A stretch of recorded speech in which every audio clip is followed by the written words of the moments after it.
Mister Murali, இன்னைக்கு paper பாத்தீங்களா? இந்த திலீப் அரெஸ்ட் பண்ணி ஹாஸ்பிட்டல் வச்சிருக்காங்களா? மென்டல் டிசார்டரா இருக்கும்னு கூட சந்தேகப்படுறாங்க போல இருக்கு. இந்த கேஸ் ரொம்ப பெக்குலியரா இல்ல? இதுக்கெல்லாம் சின்ன வயசுல ஏற்பட்ட பாதிப்பு தான் சார் இது காரணம். சார் மனசுல எவ்வளவு வெறுப்பு இருந்திருந்தா அவனை இப்படி செய்ய சொல்லியிருக்கான். சார் இதுல ஒரு வேடிக்கை பாருங்க.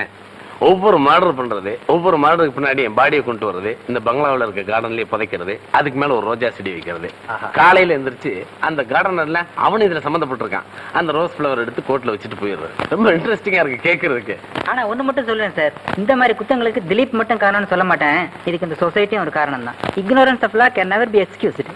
Of course. இது இப்ப மட்டும் இல்ல, ஒரு 10-15 வருஷத்துக்கு முன்னாடி பாம்பேல இதே மாதிரி தான் இந்த ராமன் ராகவன் திருநெல்வேலிக்காரனை அரெஸ்ட் பண்ணி வச்சிருந்தாங்க.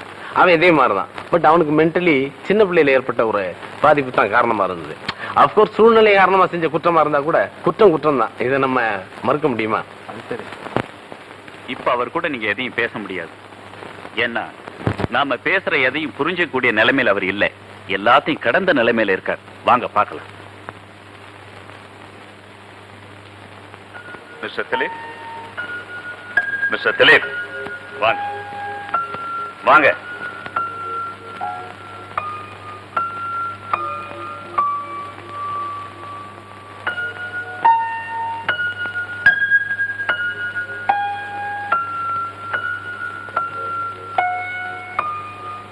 இன்னைக்கு அக்டோபர் 12 உங்களுக்கு பிறந்த நாள். வாங்கிங்க. வாங்கிக்கங்க. வாங்கிக்கங்க.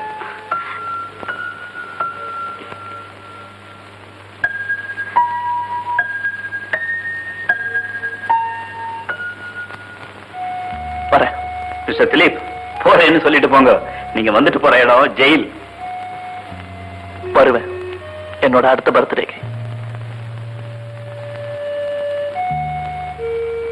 இவ்வளவும் தெரிஞ்ச பிறகு இவர் பேர்ல இவ்வளவு டீப் அட்டாச்மெண்ட் வச்சிருப்பீங்கன்னு நான் எதிர்பார்க்கவே இல்லை.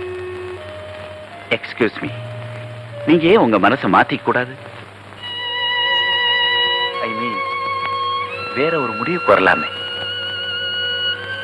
என் பிரார்த்தனைகளுக்கு நம்பிக்கை இருக்கேன். இப்ப கூட நான் பிரார்த்தனை பண்ணிட்டு தான் வரேன். இந்த தாலி நிரந்தரமா என் கழுத்துல இருக்கணும்னு. Anyhow, wish you good luck. வாங்க போகலாம்.